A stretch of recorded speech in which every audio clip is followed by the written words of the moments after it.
Bonjour, bienvenue à ma chaîne Astro Harmonie, la chaîne qui vous apprend à interpréter le thème astral. Donc ici, nous avons de nouveau le même thème astral que la vidéo précédente. Donc il s'agit de François Truffaut. Et là, je vais vous expliquer un petit peu plus sur les images parentales. Dans le thème, on peut voir donc des images parentales. Qu'est-ce que ça signifie? Ça signifie simplement qu'on peut voir à travers le thème astral quelles sont les images parentales, c'est-à-dire les figures idéalisées dans l'esprit d'une personne. C'est-à-dire, on peut, dans notre esprit, on fixe des images parentales types. On a chacun son type de parent idéal, et elles sont représentées donc par certains points du thème astral. Et ça nous permet de pouvoir visionner, quand on commence à interpréter ces images, de voir quelle est la représentation du parent idéal ou des distorsions de ce parent en question. Si par exemple il y a beaucoup d'aspects conflictuels qui concernent les astres en question, donc dans ce sens on peut voir qu'il y a des conflits avec les parents plutôt. Et ces images parentales, donc c'est des figures inhérentes qui font partie de notre psyché. Donc chacun a ses propres valeurs en ce qui concerne les images idéales, et qui sont représentées par les différents signes et aussi les particularités de notre thème. Donc dans ce sens, c'est très intéressant d'analyser, vu qu'avec François Truffaut, on connaît un petit peu son parcours et son histoire. Si vous lisez sa biographie, vous verrez qu'il a été abandonné à la naissance. Et donc c'est sa grand-mère qui s'est occupée de lui jusqu'à l'âge de 3 ans. Et ensuite, c'est sa mère qui l'a repris, mais elle s'est mariée entre-temps avec un homme qui n'était pas son père, parce que son père l'a abandonnée pendant la grossesse. Donc son père a abandonné sa mère pendant qu'elle était enceinte. Et donc il n'a jamais connu son vrai père, François Truffaut. Ce qui fait que sa vraie mère l'a repris à l'âge de 3 ans pour refonder une famille avec lui. Donc elle était mariée avec un monsieur qui s'appelait Monsieur Truffaut. Donc c'est à lui qu'il doit le nom, son nom de famille. Et donc avec cette mère, c'était assez compliqué parce que vraisemblablement, elle n'avait pas envie d'avoir un enfant. Et lui-même dit que sa mère ne l'aimait pas. Donc après, est-ce que c'est vrai ou pas? Parce qu'une mère aime toujours plus ou moins ses enfants. Donc est-ce que c'était son ressenti parce que cette mère était peut-être incapable de bien s'en occuper, ou ne savait pas comment s'y prendre, ou elle se sentait maladroite, ou elle avait d'autres préoccupations comme gagner sa fille peut-être, qui faisait qu'elle était stressée avec un enfant. Enfin, il peut y avoir plusieurs facteurs qui font que c'est difficile pour une maman d'intégrer ce rôle. Ça peut aussi être lié à une mésentente avec le père, ça peut venir de plusieurs choses. Donc, toujours est-il qu'il était un petit peu, qu'il s'est senti toute son enfance un peu de trop dans ce couple, et qu'il avait une toute petite pièce dans laquelle il pouvait dormir, en fait, qui était dormir dans l'appartement de ses parents, et donc qui était juste l'entrée. Il dormait dans l'entrée de la maison. Son père avait aménagé un lit pliable dans l'entrée de la maison, qui était très petit. Cet appartement était très très petit. Et lui, chaque nuit, on dépliait le lit pour qu'il puisse dormir dessus. Donc là, on peut voir que son enfance n'a pas été facile. Comme je l'avais dit dans la précédente vidéo, le fait d'avoir Pluton en Cancer, qui est pas un aspect très valorisant en soi, est très parlant, vu que c'est une planète générationnelle dans le signe du Cancer. Toutes les personnes qui sont nées à cette époque avaient Pluton dans le signe du Cancer, donc c'est pas un aspect extrêmement parlant en soi. Mais par contre, le fait qu'il soit valorisé par une angularité ici en maison 7 rajoute de la force à ce Pluton, et rajoute de l'importance au fait que dans son enfance, il y a eu quand même de la maltraitance, parce que Pluton dans le signe de la famille, c'est pas une position très facile. Et comme ça remontait à une époque qui était, disons, qui était quand même difficile, cette période où lui, il est né, Et que durant l'enfance, il y a eu même la guerre pour ces personnes qui sont nées avec un Pluton en cancer. Ils ont traversé la guerre, donc ça veut dire souvent des familles éclatées, ça veut dire des gros conflits, ça veut dire des choses très difficiles à vivre au sein de la famille. Donc on peut dire que toutes les personnes qui sont nées durant cette génération avec un Pluton angulaire ont eu des difficultés familiales, ont eu des choses très très difficiles, très éprouvantes au niveau de la famille qui se sont passées. Pour lui, déjà d'emblée, il est né en n'étant pas désiré par sa mère, donc c'est déjà une grosse cassure pour un être, pour la psyché d'un être, même si par ailleurs ça ne l'a pas empêché de se construire, de grandir et de vivre avec ça.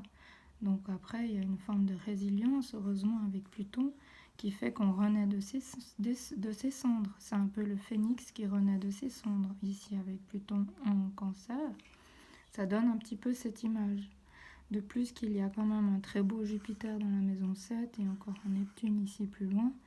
Donc on peut dire que grâce à toutes ces valeurs en angularité qui étaient très fortes, plus un Saturne en Capricorne qui était très fort, donc très stable, très puissant, très réaliste, avec un sens des réalités inné et un sens pratique inné ici. Donc on peut dire qu'avec ce bagage, il a réussi à s'en sortir. Ensuite, si on analyse proprement dit les images familiales, comme je vous l'ai dit dans une autre vidéo, souvent on se réfère à la maison 10 et la maison 4 pour connaître les images parentales d'une personne. C'est notamment l'axe de pouvoir, cet axe-là, mais si on regarde, c'est aussi le père et la mère. Alors, on peut soit attribuer à la maison 4 la mère, avec lequel on est censé avoir eu une plus grande intimité, le plus souvent, mais on peut aussi attribuer la mère à la maison 10. Ça dépend en fait de l'éducation qu'on a reçue et il faudra questionner le consultant pour savoir si c'est plutôt la mère qui est 10 ou la mère qui est 4. Et dans ce cas, si la mère est 4, c'est le père qui est 10 et vice-versa. En fait, la maison 10 représente plutôt le parent qui vous a amené dans votre profession, qui vous a conduit à avoir une place sociale. Et c'est plutôt lui qui vous montre l'exemple pour pouvoir prendre votre place au sein de la société. Donc c'est ce parent-là qui est représenté par la maison 10. Et la maison 4, c'est plus quelqu'un qui va vous parler de généalogie, de sa famille, qui va vous apprendre vos bases, auxquelles vous ressentirez plus d'intimité. Ça, c'est plus la maison 4. Donc ici, lui, il a une maison 4 en taureau, donc ça veut dire qu'il avait des bases solides, terriennes. Et la maison 10 est en scorpion, donc il y avait une forte intensité de prendre un rôle social, une forte volonté d'accomplir sa destinée avec une maison 10 ici au milieu du ciel. Alors après, on regarde les planètes qui sont censées nous apprendre des caractéristiques des parents. Donc ici, on voit que Vénus, le maître de la maison 4, donc qui est en taureau, le maître c'est Vénus, il est situé ici en poisson. Alors on pourrait penser que là, ça représente le père. Pourquoi ? Parce que le signe du poisson est quand même un signe d'instabilité. Donc comme le père, il est parti alors que la mère était enceinte, il a pris la fuite. C'est bien assez typique d'un signe du poisson qui prend la fuite. Donc là, on pourrait dire que le 4 représente le père.